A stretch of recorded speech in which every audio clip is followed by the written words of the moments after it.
teman-teman, pada video kali ini kami akan membahas praktik demokrasi di Indonesia berdasarkan nilai-nilai Pancasila. Demokrasi merupakan sistem yang menempatkan rakyat sebagai pemegang kedaulatan tertinggi.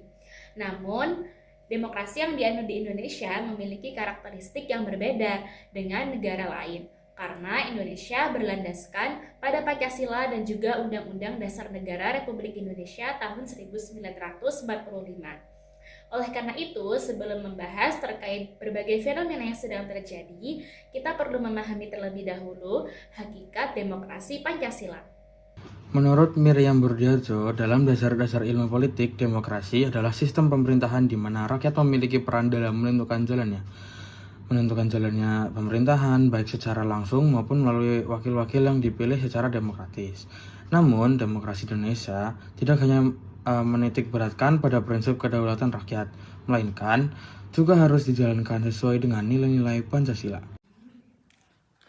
Hal tersebut juga dijelaskan dalam pembukaan UUD NRI tahun 1945 dan pasal 1 ayat 2 yang menyatakan bahwa kedaulatan berada di tangan rakyat dan dilaksanakan menurut Undang-Undang Dasar.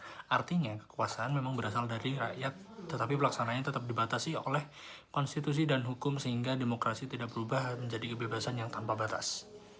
Selain itu, menurut Chimli Asidki, demokrasi Pancasila memiliki ciri khas berupa keseimbangan antara hak dan kewajiban warga negara, penghormatan terhadap hak asasi manusia, musyawarah dalam pengambilan keputusan, serta mengutamakan kepentingan umum dibandingkan kepentingan pribadi maupun kepentingan golongan. Nah, berdasarkan konsep tersebut, mari kita analisis bagaimana praktik demokrasi di Indonesia saat ini. Kalau kita melihat kondisi saat ini, masyarakat semakin aktif memberikan masukan terhadap berbagai kebijakan pemerintah. Misalnya, melalui forum konsultasi publik, petisi daring, diskusi akademik, maupun penyampaian aspirasi melalui organisasi masyarakat. Hal ini menunjukkan bahwa masyarakat tidak lagi hanya menjadi objek kebijakan, tetapi juga ikut berpartisipasi dalam proses pembentukannya. Menurutku, hal tersebut sudah mencerminkan prinsip demokrasi karena banyak masyarakat diberi ruang untuk menyampaikan pendapat. Akan tetapi, partisipasi publik juga seharusnya tidak berhenti pada proses penyampaian aspirasi saja. Aspirasi tersebut juga perlu dipertimbangkan secara sungguh-sungguh agar kebijakan yang dihasilkan benar-benar mencerminkan kebutuhan masyarakat. Kalau dikaitkan dengan nilai Pancasila, praktik ini sesuai dengan sila keempat, yaitu kerakyatan yang dipimpin oleh hikmat kebijaksanaan dalam permusyawaratan atau perwakilan. Musyawarah bukan sekedar mendengar pendapat masyarakat, tetapi juga mempertimbangkan secara bijaksana demi kepentingan bersama. Fenomena lain yang sering kita lihat adalah aksi demonstrasi yang dilakukan oleh mahasiswa maupun masyarakat sebagai bentuk penyampaian aspirasi terhadap kebijakan-kebijakan pemerintah. Menurut kalian, apakah demonstrasi merupakan bagian dari demokrasi? Menurutku, demonstrasi merupakan salah satu bentuk partisipasi politik yang dijamin dalam negara demokrasi, selama dilakukan secara damai dan sesuai ketentuan hukum.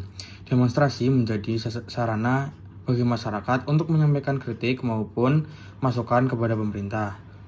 Bahkan dalam banyak kasus, demonstrasi menjadi pengingat bahwa pemerintah perlu mendengar suara rakyat. Aku setuju, namun demokrasi Pancasila juga mengajarkan bahwa penyampaian aspirasi harus dilakukan dengan cara yang beradab. Oleh karena itu, aksi demokrasi itu sebaiknya tetap menjaga ketertiban, tidak melakukan kekerasan, serta menghormati hak masyarakat lain. Nah, di sisi lain, pemerintah juga memiliki tanggung jawab untuk membuka ruang dialog sehingga aspirasi yang disampaikan dapat ditindaklanjuti melalui musyawarah. Di era digital seperti sekarang, media sosial juga menjadi salah satu ruang demokrasi. Banyak masyarakat menggunakan platform digital untuk menyampaikan kritik, memberi masukan, maupun mengawasi jalannya pemerintahan. Menurutku, kondisi ini membawa dampak positif karena partisipasi masyarakat menjadi lebih luas dan cepat. Informasi juga lebih mudah diakses sehingga masyarakat semakin sadar terhadap berbagai isu politik. Namun, penggunaan media sosial juga harus diimbangi dengan tanggung jawab. Kebebasan berpendapat tidak berarti bebas menyebarkan informasi yang belum tentu kebenarannya atau menyerang kelompok tertentu. Dalam demokrasi Pancasila, kebebasan selalu disertai dengan tanggung jawab moral dan penghormatan terhadap hak-hak orang lain. Selain memberikan manfaat, perkembangan media digital juga menghadirkan berbagai tantangan berupa penyebaran hoaks, dan meningkatkan polarisasi di masyarakat. Hoax dapat memengaruhi kualitas demokrasi karena masyarakat bisa mengambil keputusan berdasarkan informasi yang tidak benar. Akibatnya, muncul rasa saling curiga, konflik, bahkan perpecahan antar kelompok.